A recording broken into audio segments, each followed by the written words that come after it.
প্রধানমন্ত্রীর অমৃত কা মহোৎসব এবং এক প্যার মা কি নাম উপলক্ষে আজ প্রধানমন্ত্রীর নির্দেশক্রমে রাজ্যে 15,000 বৃক্ষরোপণ কর্মসূচির অঙ্গ হিসেবে মঙ্গলবার কমলপুর কিষাণ মোর্চার উদ্যোগে পূর্ব লাম্বছড়া পঞ্চায়েতে শতাধিক বৃক্ষরোপণ কৃষকদের মধ্যে শীতকালীন সবজি বীজ প্রদান ও রাখি বন্ধন উৎসব কর্মসূচি পালন করা হয়। এদিনের এই কর্মসূচিতে উপস্থিত ছিলেন রাজ্যের কিষাণ মোর্চার সভাপতি প্রদীপ বরণ রায়, ধলাই জেলার কৃষি স্টিয়ারিং কমিটির চেয়ারম্যান দীপ্তি রক্ষিত, কমলপুর কিষাণ মোর্চার সভাপতি পিন্টু শর্মা, সহ সভাপতি তাপস পাল, সাধারণ সম্পাদক ভজন বণিক সহ মোর্চার অন্যান্য কার্যকর্তাগণ।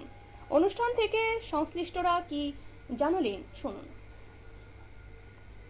কমিটির প্রেসিডেন্ট দীপ্তি রক্ষিত মহাশয়া আছেন, আমার জিএস ভজন বণিক মহাশয় আছেন, আমাদের এই যে বৃক্ষরোপণ কার্যক্রম ধলাই জেলা তার ইনচার্জ প্রদ্যুৎ দেব মহাশয় আছেন। আমার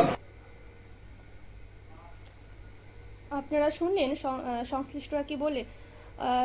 আজকের এই অনুষ্ঠানে বিভিন্ন কর্মসূচি পালন করা হয়েছে, যেমন বৃক্ষরোপণ কর্মসূচি, সেই সাথে বিভিন্ন স্থানে শতাধিক বৃক্ষরোপণ করা হয়, পরে রাখি বন্ধন উৎসব কর্মসূচি পালন করা হয় এবং সেই সাথে এই কর্মসূচি সবজির বীজ প্রদান করা হয় যাতে করে কৃষকরা কৃষিতে স্বয়ংপূর্ণ হতে পারে।